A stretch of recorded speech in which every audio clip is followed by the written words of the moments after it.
साथियों, महाशिवरात्रि के तुरंत बाद 12 मार्च 2024 के दिन है फुलेरा दूज। इस दिन अपने घर में किया गया एक छोटा सा उपाय करवा सकता है आपके बच्चों का विवाह। यदि आपके बच्चों के विवाह में लगातार देरी बनी हुई है, लगातार अड़चनें आ रही हैं, तो आज की ये वीडियो आपके लिए बहुत महत्वपूर्ण होगी। आज मैं आपको फुलेरा दूज के दिन जल्दी विवाह होने का एक ऐसा सरल एवं रामबाण उपाय बताने वाला हूं।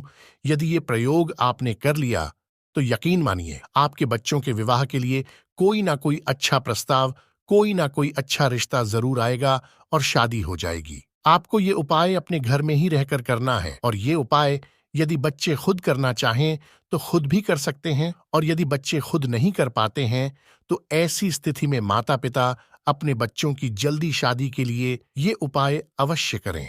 साथियों, कई बार स्थिति क्या होती है कि कई बार जन्म कुंडली में ग्रह और नक्षत्रों के कुछ ऐसे दुर्योग बन जाते हैं जिसके चलते रिश्ते तो आएंगे, बातें भी चलेंगी, लेकिन कोई भी रिश्ता सफलता तक नहीं पहुंच पाता, बीच में ही बात टूट जाती है। और यदि कई बार रिश्ता पक्का हो भी जाए तो अंत में आकर कोई ना कोई ऐसी बात निकलकर सामने आएगी जिसके चलते बात बिगड़ जाएगी। कभी लड़की वाले रिश्ते के लिए मना कर देंगे, कभी लड़के वालों की तरफ से ना हो जाती है, देखने वाले आएंगे, देखकर चले जाएंगे, लेकिन किसी भी प्रकार का सकारात्मक जवाब सामने से नहीं मिल पाता। और कई बार कुछ ऐसे रिश्ते आएंगे जो आपके स्तर के नहीं होंगे, आपको पसंद नहीं होंगे, तो आप खुद ही उन्हें मना कर दोगे।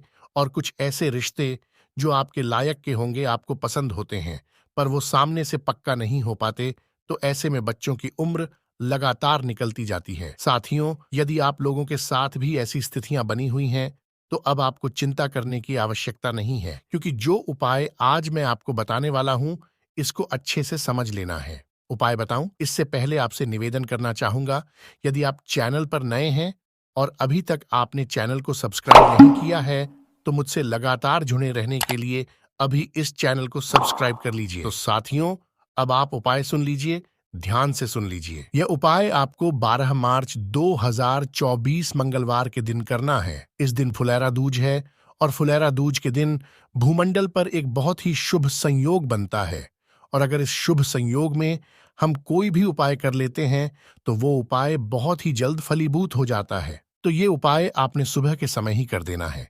यदि किसी कारण से सुबह के समय आप ये उपाय नहीं कर पाते हैं तो फिर शाम में 4, 5 या फिर 6 बजे के आसपास ये उपाय आप कर सकते हो। अब करना क्या होगा, ध्यान से सुनिएगा। उपाय शुरू करने से पहले आपको स्नान आदि से निवृत्त होना है। उसके बाद आपको अपने घर के पूजा मंदिर में जाकर बैठ जाना है और वहां एक शुद्ध देसी घी का दीपक प्रज्वलित कर देना है। अब आपको सबसे पहले हाथ जोड़कर गणपति जी महाराज से प्रार्थना करनी है अपने बच्चों के शीघ्र विवाह के लिए। और यदि आप बच्चे खुद ये उपाय कर रहे हो तो अपनी जल्दी शादी के लिए गणपति जी महाराज से आपने प्रार्थना करनी है। ये उपाय करने के लिए आपके पास राधा जी और श्री कृष्ण की एक प्रतिमा होनी चाहिए। एक भोजपत्र आपके पास होना चाहिए, थोड़ा पीले रंग का चंदन ले लीजिए और एक मोर पंख आपके पास होना चाहिए। पीले रंग के 7 फूल आपके पास होने चाहिए। ये सारी सामग्री आप अपने पास लेकर बैठ जाइए। अब आपको क्या करना है इसे बहुत ही ध्यानपूर्वक सुनिएगा। प्रयोग करते समय गलती नहीं होनी चाहिए। तो अब आपको मोर पंख लेना है और पीले चंदन को सिहाई की तरह प्रयोग करते हुए भोजपत्र पर लिखना है शुभ विवाह। उसके बाद जिस बच्चे के लिए आप ये उपाय कर रहे हो उसका नाम लिख देना है और उसके नीचे बच्चे की उम्र लिख देनी है। तो ये 3 चीजें आपको भोजपत्र पर लिख देनी है। एक बार और सुन लीजिए, सबसे पहले शुभ विवाह, उसके बाद बच्चे का नाम और उसके बाद बच्चे की उम्र पीले चंदन से आपको भोजपत्र के ऊपर लिख देनी है। अब आप बच्चे की उम्र क्या लिखोगे, तो वर्तमान समय में जिस उम्र में बच्चा चल रहा है तो वही उम्र लिखनी है। लिखने के बाद इस भोजपत्र को जो श्री कृष्ण और राधा जी की प्रतिमा के सामने रख देना है। उसके बाद ये जो 7 पीले रंग के फूल हैं ये भी इस भोजपत्र के ऊपर ही रख देने हैं। उसके बाद आपको एक विशेष मंत्र का जाप करना है। मंत्र का उच्चारण मैं कर देता हूँ और ये मंत्र आपको स्क्रीन पर भी दिखाई देगा। आसान सा मंत्र है, बस इसको समझने की आवश्यकता है। देखिए, यदि आप माता या पिता हैं और अपने लड़के के लिए ये उपाय कर रहे हैं तो आपको मंत्र बोलना है ओम सृष्टिकर्ता मम पुत्र विवाह कुरु कुरु स्वाहा। एक बार और उच्चारण बोल देता हूं, ओम सृष्टिकर्ता मम पुत्र विवाह कुरु कुरु स्वाहा। और यदि ये प्रयोग आप अपनी लड़की के लिए कर रहे हैं तो आपको बोलना है ओम सृष्टिकर्ता मम पुत्री विवाह कुरु कुरु स्वाहा। यदि आप ये उपाय लड़के के लिए कर रहे हो तो पुत्र बोलना है, और यदि बेटी के लिए कर रहे हो तो पुत्री बोलना है, और यदि बच्चे आप खुद अपने लिए कर रहे हो तो फिर क्या बोलोगे? फिर बोलना है ओम सृष्टिकर्ता मम विवाह कुरु कुरु स्वाहा। बस इस प्रकार से आपने बोलना है और इस मंत्र 108 बार जाप करना है। ये मंत्र बोलने के बाद अपने दोनों हाथों को जोड़कर भगवान श्री कृष्ण और राधा जी से प्रार्थना करनी है कि हे परमपिता परमेश्वर, हे राधा मैया, मेरे बच्चों के विवाह में लगातार देरी बनी हुई है, लगातार दिक्कतें आ रही हैं। ये दिक्कतें, ये परेशानियां, ये अड़चनें दूर हो जाए। इसी उद्देश्य को लेकर कि मैंने आज ये उपाय किया है, कृपा करके आप मुझे इस उपाय में सफलता दिलाएं। ऐसी प्रार्थना आपको करनी है, और यदि आप बच्चे हैं तो भी आपको इसी प्रकार से प्रार्थना कर लेनी है।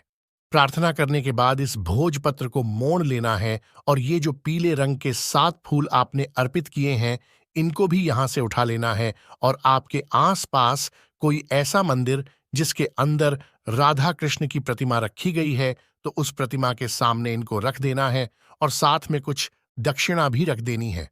और यदि कोई ऐसा मंदिर नहीं है जहां पर राधा कृष्ण की प्रतिमा है तो फिर क्या करेंगे? फिर आपके आसपास कोई भी बहता हुआ जल हो, उस बहते हुए जल में इनको छोड़ देना है, तो वहां पर दक्षिण डालने की आवश्यकता नहीं है।